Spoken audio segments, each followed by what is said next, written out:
নমস্কার, পরিবর্তন news channel আপনার স্বাগত আছে। চ্যানেলকে সাবস্ক্রাইব ও লাইক কমেন্টে শেয়ার করুন। আজকে লোকাল আপডেট। জগদ্ধাত্রী পূজায় তাঁতের শাড়ি উপহার দিন বিশ্ব সেবাশ্রম সংঘ। জগদ্ধাত্রী পূজার দিন হিন্দু মুসলমান জাতি ধর্ম নির্বিশেষে এলাকার অভাবগ্রস্ত মা বায়েনের হাতে নতুন তাঁতের শাড়ি উপহার দিন বিশ্ব সেবাশ্রম সংঘ। বিশ্ব সেবাশ্রম সংঘের প্রতিষ্ঠাতা শ্রী সমীরেশ্বর ব্রহ্মচারী জানালেন, আত্মার মুক্তি ও মায়াক্ষের সাথে সাথে আত্মমানবের সেবাই আমাদের ব্রত। তাই দেবী পূজার সঙ্গে সঙ্গে মানব পূজাও হৃদয় দিয়ে করি। করোনা সময় বস্ত্র বিতরণের সাথে সামাজিক কাজে অংশ নিতে আসছে বিশ্ব সেবাশ্রম সংঘের এসেছে। দুর্গাপূজাতেও ৫,০০০ পথশিশু এবং অভাবগ্রস্ত মানুষের হাতে নতুন বস্ত্র তুলে দিয়েছিলেন। উল্লেখ্য, লকডাউনের পরদিন থেকে টানা ৫৫ দিন ধরে কয়েক হাজার মানুষকে প্রতিদিন খাদ্যসামগ্রী, মাস্ক, স্যানিটাইজার ইত্যাদি বিতরণ করেছে বিশ্ব সেবাশ্রম সংঘ। সেই সঙ্গে ঘূর্ণিঝড় আসফানেও মশারি, ত্রিপল, শুকনো খাবার ৭২টি গ্রামে পৌঁছে দিয়েছেন শ্রী সমীরেশ্বর ব্রহ্মচারীর নেতৃত্বে সংঘের ব্রহ্মচারী ও কর্মীবৃন্দ। তাই পূজার দিনগুলিতে জাতি ধর্ম নির্বিশেষে তারা যে অভাবগ্রস্ত মানুষকে নিয়ে পূজার আনন্দে মাতবেন, এটাই স্বাভাবিক। পরিবর্তন নিউজ চ্যানেল সংবাদকে আলোচনা এবং কোভিড-১৯-এর সময় সমস্যাগুলি বিবেচনা করে কথা বলার পাশাপাশি ডাক্তাররা শুভঙ্কর ধর ও তার চিন্তাভাবনাকেও রেখেছেন।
আমরা করোনা রিলিজ করতে গিয়ে আমাদের ছোট্ট ছোট্ট অনেক অভিজ্ঞতা হয়েছে। তার মধ্যে আমি দেখেছি মানুষের দারিদ্রতা, মানুষের কতটা অসহায় বোধ করেছে।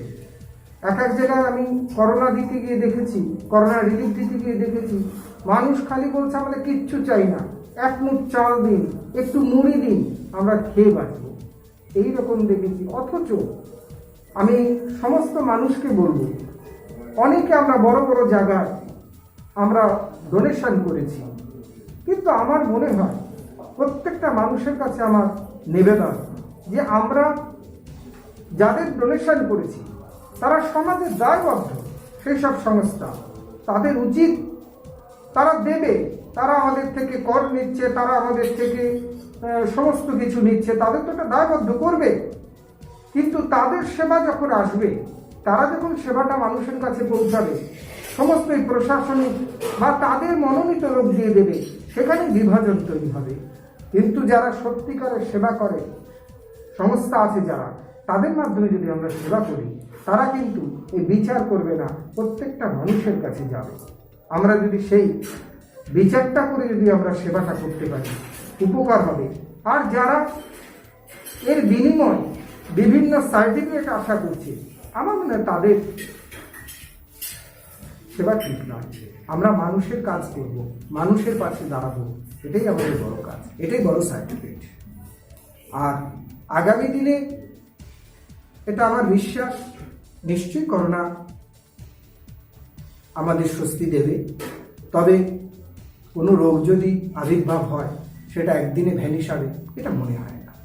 তবে করোনা নিশ্চয়ই আমাদের স্বস্তি দেবে, এটা আমার বিশ্বাস। আজকে শুধু চীন, পাকিস্তান নয়, সারা পৃথিবী অশান্ত। আর এই অশান্তগুলোকে প্রকৃতি করেছে এটা আমি মানি না।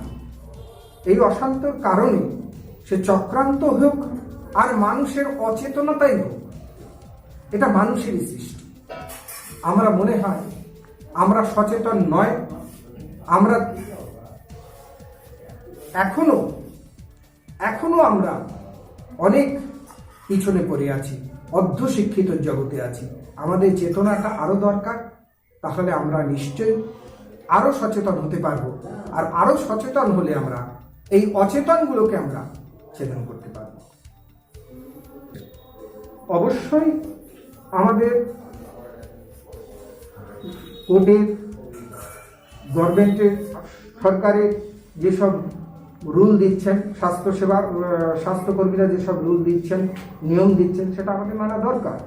সাথে সাথে আমাদের এটাও বিশ্বাস করতে হবে যে আমরা যেন কোনো মানুষকে ঘৃণা না করি, আমরা রোগকে যেন ঘৃণা করি, মানুষকে যেন আমরা ঘৃণা না করি। এই বার্তাটা আমাদের থাকা দরকার, কারণ রোগ হতেই পারে, তাহলে মানুষকে অবহেলা করাটা আমাদের ঠিক নয়। আমরা রোগকে ঘৃণা করি, মানুষকে।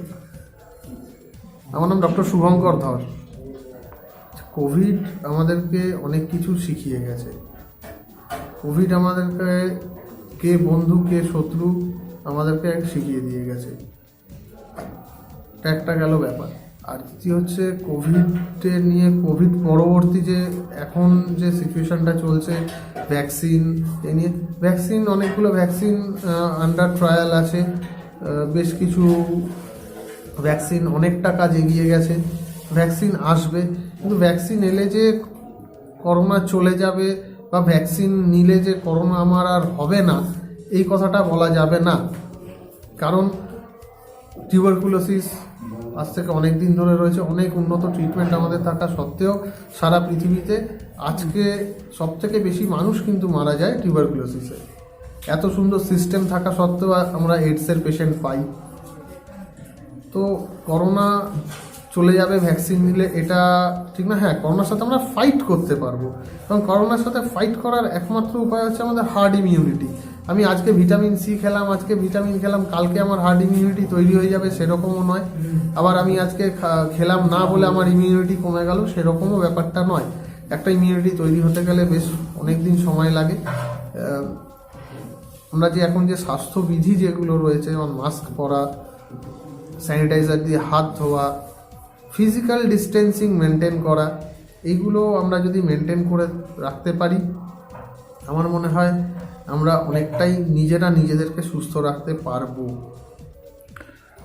দেখুন, প্রথম হচ্ছে মাইক্রোবায়োলজি যারা নিয়ে ঘাটাঘাটি আমরা করি, তারা জানি যে মিলিয়ন্স অফ ভাইরাস আমাদের এক্সিস্ট করে। তার মধ্যে হয়তো হার্ডলি আমরা 5 থেকে 6,000 ভাইরাস আমরা এতদিনে জেনেছি, তার মধ্যে কোভিড একটা। সুতরাং আরও এখনও গ্যালাক্সির মতন আরও প্রচুর এরকম ভাইরাস আমাদের চারিদিকে ঘুরে বেড়াচ্ছে। এরকম নতুন নতুন কোনো একটা ভাইরাস আসবে, নতুন নতুন কোনো একটা ডিজিজ তৈরি করবে। এটা আমাদের মাইক্রোবায়োলজির ব্যাপার। তো হ্যাঁ, যেটা মনে হয় যে একটা ভাইরাস, হ্যাঁ, একটা ভাইরাস যেমন তৈরি করা যায়, নতুন করে ভাইরাস তৈরি করা যায় না, তাকে মিউটেন্ট করা যায়। তার কিছু ক্যারেক্টারকে আমরা অ্যাড করে, কিছু ক্যারেক্টার ডিলিট করে আমরা যেমন ভালো কাজও করতে পারি, যেগুলোকে জিএমও বলি আমরা, যেগুলো আমরা এখন নতুন করে চাষবাসের ক্ষেত্রে ইউজ করা হয়, জিএমও, জেনেটিক্যালি মডিফাইড অর্গানিজম। এটা যেমন ভালোভাবে আমরা ভালো দিকেও কাজে লাগাতে পারি সায়েন্সকে। আবার এরকমও হতে পারে যে কোভিডের মতন একটা কিছু ডেডলি ভাইরাসও তৈরি করা যায়। বাট হ্যাঁ, এখনই এটা বিতর্কের ব্যাপার যে এটা ম্যানমেড ভাইরাস নাকি এটা নিউবর্ন ভাইরাস, সেটা বিতর্কের ব্যাপার। এটা নিয়ে এই মুহূর্তে ডিসিশন বা কিছু বক্তব্য রাখা ঠিক নয়। Debate it's a man-made or something like that.